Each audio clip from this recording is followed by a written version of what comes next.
Dostlar, sizə belə bir söz deyim. Sevginin onlarla növü var. O növlərindən biri oxucu və yazıcı arasında olan sevgidir. Burada biraz atalıq sevgisi var, biraz övladlıq sevgisi var. Oxucularla ünsiyyətdə görürəm, oxucuların gözündən onu alıram.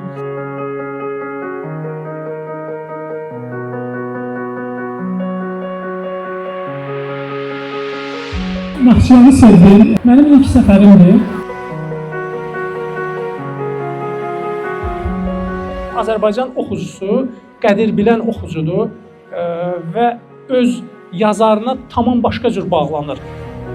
Bizim oxucu qəbul edəndən sonra sənin sadiq təqibçi və çevrilir və sənin bütün əsərlərini oxuyur, səni anlayır, sənin ruhunla bu birləşir.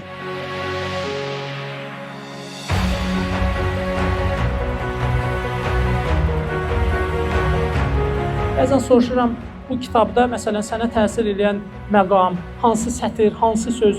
Bunu deyəndə mən artıq anlayıram ki, bu oxucu bunun dərinliyinə girib yoxsa yox, və o enerjini alıb yoxsa yox.